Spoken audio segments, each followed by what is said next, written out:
പ്രിയപ്പെട്ടവരെ, ശ്രീകാര്യം ലൊയോള സ്കൂളിലെ മലയാളം വിഭാഗം ധ്വനി എന്ന പേരിൽ ഒരു വീഡിയോ മാഗസിൻ പുറത്തിറക്കുകയാണ്. വായനയുടെ മാറുന്ന ലോകത്ത് സർഗസൃഷ്ടികളെ പ്രോത്സാഹിപ്പിക്കുന്നതിനുള്ള പരിശ്രമമാണ് ഈ വീഡിയോ മാഗസിൻ. അക്ഷരങ്ങളെയും ആശയങ്ങളെയും ഡിജിറ്റൽ ലോകവുമായി ബന്ധിപ്പിച്ച് സർഗസൃഷ്ടികളുടെ പുതിയ വാതായനങ്ങൾ തുറക്കുകയാണ് ധ്വനി.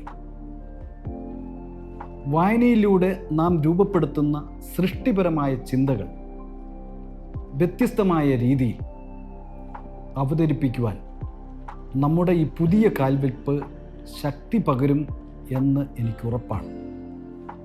പ്രതിഭകളെ കണ്ടെത്തി സാങ്കേതിക വിദ്യയുടെ കൈപിടിച്ച് കാലത്തിൻ്റെ മാറ്റത്തിനൊപ്പം നമുക്കും ഉയരാം. പ്രിയപ്പെട്ടവരെ, സർഗാത്മക ചിന്തകൾക്കും സർഗസൃഷ്ടികൾക്കും പുതിയ തലങ്ങൾ തേടുകയാണ് ലൊയോള സ്കൂളിലെ മലയാള വിഭാഗം പുറത്തിറക്കുന്ന ധ്വനി എന്ന വീഡിയോ മാഗസിനിലൂടെ. വിദ്യാർത്ഥികളുടെ ഭാവനയും സാഹിത്യ അഭിരുചിയും വളർത്തിയെടുക്കുന്നതിനായി നവീന സാങ്കേതിക വിദ്യയുടെ സാധ്യതകൾ പ്രയോജനപ്പെടുത്തുന്ന ഒരു പുതിയ സംരംഭമാണിത്. അറിവിനെയും സൃഷ്ടിപരതയെയും ഒരുപോലെ പ്രോത്സാഹിപ്പിക്കുന്ന ഈ സംരംഭം വിദ്യാർത്ഥികളുടെ സാഹിത്യയാത്രയ്ക്ക് പുതിയ ദിശയും ഊർജവും പകരും എന്ന് പ്രത്യാശിക്കുന്നു. ധ്വനി എന്ന വീഡിയോ മാഗസിന് എല്ലാ ആശംസകളും നേരുന്നു. ഓടുന്ന തീവണ്ടി പോലെ കാലം നിർത്താതെ പോകുന്നു ദൂരെ, ഇന്നലെകൾ ഓർമ്മയായി മാറുന്നു, നാളെകൾ സ്വപ്നമായി വിരിയുന്നു. കളിക്കൂട്ടുകാർ അകന്നു പോയാലും ബാല്യത്തിൻ്റെ ചിരിമായില്ല മനസ്സിൽ. ഓരോ നിമിഷവും വിലയുള്ളത്, സ്നേഹിക്കൂ, കൂടെ കൊണ്ടുപോകൂ. പുഴ പോലെ ഒഴുകുന്ന ജീവിതത്തിൽ നന്മയുടെ തീരങ്ങൾ തീർക്കണം നാം. കാലം തരുന്ന പാഠങ്ങൾ മറക്കാതെ നാളെയെ സുന്ദരമാക്കി മാറ്റാം. പ്രിയപ്പെട്ട കൂട്ടുകാരി, എല്ലാവർക്കും എൻ്റെ വായനാ ദിനാശംസകൾ. ജൂൺ 19 നമ്മൾ വായനാ ദിനമായി ആചരിക്കുന്നു. കേരളത്തിലെ ഗ്രന്ഥശാല പ്രസ്ഥാനത്തിൻ്റെ അമരക്കാരനായ PN പണിക്കരുടെ ചരമദിനമാണ് നമ്മൾ വായനാ ദിനമായി ഓർക്കുന്നത്. കേരളത്തെ അക്ഷര വെളിച്ചത്തിലേക്ക് നയിക്കാൻ അദ്ദേഹം ചെയ്ത സേവനങ്ങൾ വളരെ വലുതാണ്. വായന നമ്മുടെ അറിവ് വർദ്ധിപ്പിക്കുക മാത്രമല്ല, നമ്മെ നല്ല മനുഷ്യരാക്കി മാറ്റുകയും ചെയ്യുന്നു. ഒരു നല്ല പുസ്തകം ഒരു നല്ല കൂട്ടുകാരനെ പോലെയാണ്. അത് നമ്മെ ഒരിക്കലും ഒറ്റപ്പെടുത്തുകയില്ല. ഇന്നത്തെ ഡിജിറ്റൽ യുഗത്തിൽ മൊബൈൽ ഫോണിൻ്റെയും കമ്പ്യൂട്ടറിൻ്റെയും മുന്നിലാണ് നമ്മൾ കൂടുതൽ സമയവും ചെലവഴിക്കുന്നത്. എന്നാൽ പുസ്തകങ്ങൾ നൽകുന്ന അറിവും ആനന്ദവും മറ്റൊന്നിനും നൽകാൻ കഴിയില്ല. അതുകൊണ്ട് ഈ വായനാ ദിനത്തിൽ നമുക്കൊരു നല്ല ശീലം തുടങ്ങാം. പുസ്തകങ്ങളും പത്രങ്ങളും വായിക്കാൻ ദിവസവും കുറച്ച് സമയമെങ്കിലും നമ്മൾ മാറ്റിവെക്കണം. അക്ഷരങ്ങളെ സ്നേഹിക്കാം, പുസ്തകങ്ങളെ കൂട്ടുകാരാക്കാം. വായിച്ച് വളരുക, ചിന്തിച്ച് വിവേകം നേടുക എന്ന PN പണിക്കരുടെ വാക്കുകൾ ഓർമ്മിപ്പിച്ചുകൊണ്ട് ഏവർക്കും ഒരിക്കൽ കൂടി വായനാ ദിനാശംസകൾ നേരുന്നു. എൻ മാനസലീലകൾ നിറഞ്ഞൊരീ ജീവിതം എന്തെന്നു കാട്ടിയ ദർപ്പണമേ, പിച്ചവച്ച കാലം മുതൽക്കീ ജീവിത താരകൾ കാണിച്ചു നീ. അപ്പൂപ്പൻ താടിയോടൊപ്പം നടന്നതും അമ്പിളി മാമനെ കണ്ടു മിടിച്ചതും മിന്നാമിനുങ്ങിനെ കണ്ടു ചിരിച്ചതും ഓർക്കുന്നു ഞാൻ, ഓർക്കുന്നു.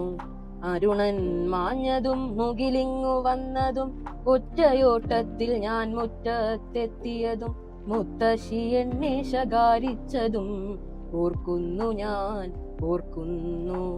മടക്കമില്ലാത്തൊരാ ബാല്യകാലത്തിലേക്ക് എത്തി നോക്കിയിടുന്നു ഞാൻ. മടക്കമില്ലാത്തൊരാ ബാല്യകാലത്തിലേക്ക് എത്തി നോക്കിയിടുന്നു ഞാൻ. ബാല്യത്തിലേക്കൊരു മടക്കയാത്രയ്ക്കായി എന്നന്തരംഗം കൊതിപ്പൂ. തിരികെ പോകുവാനാകില്ലല്ലോ, തിരികെ പോകുവാനാകില്ലല്ലോ.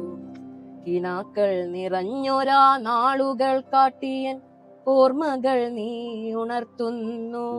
സൗന്ദര്യത്തിൻ സാക്ഷി നീ, സത്യത്തിൻ ശുഭ്രവർണ്ണം നീ. മുഖമല്ല മനസ്സോ ശുദ്ധമായി സൂക്ഷിക്കൂ, ജീവിതം സുന്ദരമാകുമെന്ന് കാട്ടിത്തന്നു നീ, കാട്ടിത്തന്നു നീ. ജീവിത നാളുകൾ സാക്ഷിയായി നിന്ന ദർപ്പണമേ, ദർപ്പണമേ. അവസാന യാത്രയ്ക്കായി ഞാൻ ഇറങ്ങുമ്പോൾ ഓർമ്മകൾ പൊട്ടി ചിതറുന്നു. അവസാന യാത്രയ്ക്കായി ഞാൻ ഇറങ്ങുമ്പോൾ ഓർമ്മകൾ പൊട്ടിച്ചിതറുന്നു. അവസാന യാത്രയ്ക്കായി ഞാൻ ഇറങ്ങുമ്പോൾ ഓർമ്മകൾ പൊട്ടിച്ചിതറുന്നു. പാഞ്ഞോടുന്ന തീവണ്ടിയേക്കാൾ വേഗത്തിൽ സഞ്ചരിക്കുകയായിരുന്നു തരുണിന്റെ ചിന്തകൾ. UPSC പരീക്ഷയിലെ അവസാന ഘട്ടം, അഭിമുഖ പരീക്ഷ. അതിനായി പോവുകയായിരുന്നു അവൻ.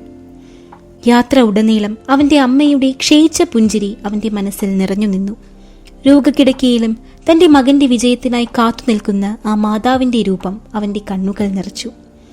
തന്റെ കുട്ടിക്കാലത്ത് ആ ഒറ്റമുറി വീട്ടിൽ അമ്മയോടൊപ്പം ചിലവഴിച്ച നാളുകൾ അവൻ ഓർത്തു. തന്നെ പഠിപ്പിക്കാനായി കൈകൾ തഴമ്പിച്ചപ്പോഴും കാഴ്ച മങ്ങിയപ്പോഴും ആ അമ്മ തുണികൾ തുന്നി. കാലുകൾ കഴിച്ചപ്പോഴും മനസ്സ് മരവിച്ചപ്പോഴും തന്നെ ഊട്ടാനായി ആ അമ്മ വീട്ടുജോലി ചെയ്തു. തന്നെ ഈ നിലയിലെത്തിക്കാനായി ആ അമ്മ ചെയ്ത ത്യാഗങ്ങളൊന്നും ഗണിക്കാവുന്നതായിരുന്നില്ല. പുലർച്ചെയോടെ വണ്ടി ദില്ലിയിലെത്തി. അവൻ നേരെ അഭിമുഖ പരീക്ഷയ്ക്കായി പുറപ്പെട്ടു. ഭക്ഷണം കഴിച്ചപ്പോഴും അവൻ അമ്മയെ വിളിച്ചു, സംസാരിച്ചു. അപ്പോഴും ആ അമ്മയുടെ വാക്കുകൾ അവൻ ആത്മവിശ്വാസം നൽകി. അവൻ പ്രതീക്ഷിച്ചതിലും മികച്ചതായിരുന്നു അഭിമുഖ പരീക്ഷയിൽ അവന്റെ പ്രകടനം. ദിവസങ്ങൾ കഴിഞ്ഞു. പരീക്ഷയുടെ ഫലപ്രഖ്യാപനമായി. തന്റെ സ്വപ്നം പോലെ, അമ്മയുടെ ആഗ്രഹം പോലെ അവന് IAS പദവി ലഭിച്ചു. സന്തോഷവും അഭിമാനവും അവനെ വീർപ്പുമുട്ടിച്ചു. ഈ വാർത്ത ഉടനെ തന്നെ അമ്മയെ അറിയിക്കാനായി അവൻ നാട്ടിലേക്ക് പുറപ്പെട്ടു. വീട്ടിലെത്തിയ ഉടനെ അവൻ രോഗക്കിടക്കയിലായിരുന്ന അമ്മയെ ആലിംഗനം ചെയ്തു. സന്തോഷത്തോടെ തനിക്ക് ജോലി കിട്ടിയ കാര്യം അവൻ അമ്മയോട് പറഞ്ഞു. ആ അമ്മ ഒന്ന് പുഞ്ചിരിച്ചു. അവൻ്റെ മുഖത്ത് തഴുകിക്കൊണ്ട് നെറ്റിയിൽ ചുംബിച്ചു. നീയാണ് മോനെ എൻ്റെ ഏറ്റവും വലിയ സമ്മാനം, ആ അമ്മ പറഞ്ഞു. ഒരു പ്രാർത്ഥന എന്ന പോലെ അവർ കണ്ണുകൾ അടച്ചു. തൻ്റെ മുഖത്ത് നിന്ന് അവരുടെ കൈകൾ വഴുതി വീണപ്പോൾ ആത്മീയമായൊരു ശാന്തത ആ അമ്മയുടെ പുഞ്ചിരിയിൽ നിറഞ്ഞു നിന്നു. ശ്വാസം നിലച്ചു.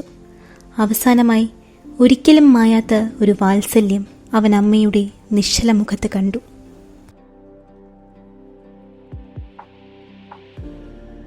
മാനവരാശിയുടെ ചരിത്രത്തിൽ മറ്റെന്തിനേക്കാളും ജീവനെടുത്ത എല്ലാ നാട്ടിലും നാശം വിതച്ചൊരു മഹാവിപത്താണ് യുദ്ധം. ഓരോ യുഗത്തിലും കൈവിടാത്തൊരു നിഴൽ പോലെ യുദ്ധം മനുഷ്യനെ പിന്തുടരുന്നു. ആ കരിനിഴൽ ഇന്നും ആയിരങ്ങളുടെ ജീവിതങ്ങളെ ദുരിതത്തിലാക്കുന്നു.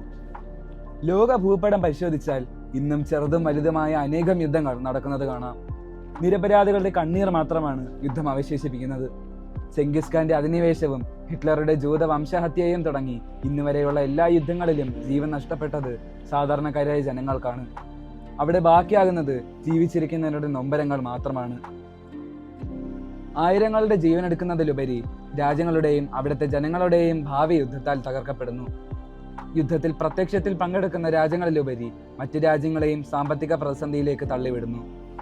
നമ്മുടേതല്ലാത്ത യുദ്ധം നമ്മെ ബാധിക്കില്ല എന്ന് കരുതുന്നവർക്ക് ഒരു മുന്നറിയിപ്പാണ് ഇന്ന് നമ്മുടെ നാട്ടിൽ അനുഭവപ്പെടുന്ന LPG ക്ഷാമവും സാമ്പത്തിക ബുദ്ധിമുട്ടുകളും. ഇനിയെങ്കിലും യുദ്ധങ്ങൾ ഉണ്ടാകാതിരിക്കട്ടെ എന്നും അതുവഴി നിരപരാധികളുടെ ജീവൻ പൊലിയാതിരിക്കട്ടെ എന്നും നമുക്ക് ആശിക്കാം. സൺസു പറഞ്ഞതുപോലെ യുദ്ധം ചെയ്യാതെ ശത്രുവിനെ കീഴടക്കുക എന്നതാണ് യുദ്ധത്തിന്റെ പരമോന്നത കല.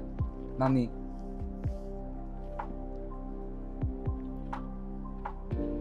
സ്വപ്നത്തിലെ അത്ഭുത ലോകം. ഒരിടത്ത് രാമൻ എന്നു പേരുള്ള ഒരു അധ്വാനിയായ തേങ്ങ വെട്ടുകാരൻ ഉണ്ടായിരുന്നു. ഒരു ദിവസം അവൻ ഒരു തെങ്ങിൽ കയറി തേങ്ങകൾ പറിച്ചു. ജോലി കഴിഞ്ഞപ്പോൾ രൂപയും 2 തേങ്ങയും പ്രതിഫലമായി ലഭിച്ചു. രൂപയും തേങ്ങയും കിട്ടിയതിൽ രാമൻ വളരെ സന്തോഷിച്ചു. രാമൻ വീട്ടിലെത്തി തേങ്ങ അലമാരയ്ക്കുള്ളിൽ സൂക്ഷിച്ചു വച്ചു. ആ രാത്രി സുഖമായിട്ടുറങ്ങി. ഉറക്കത്തിൽ അയാൾ ഒരു സ്വപ്നം കണ്ടു. ചില തേങ്ങകൾ കരയുന്നു. തേങ്ങയ്ക്കുള്ളിൽ മറ്റൊരു ലോകം. തേങ്ങകളിൽ ഒരുവൻ പറഞ്ഞു, ഞങ്ങളുടെ ക്യാപ്റ്റനെ കാണാനില്ല. പേടിക്കേണ്ട, ഞാൻ നിങ്ങളെ സഹായിക്കാം, രാമൻ പറഞ്ഞു. ഞങ്ങളുടെ ക്യാപ്റ്റനെ കണ്ടെത്താൻ സഹായിക്കൂ, തേങ്ങകൾ അപേക്ഷിച്ചു. അപ്പോഴാണ് രാമന് ഒരു അത്ഭുത സത്യം മനസ്സിലായത്.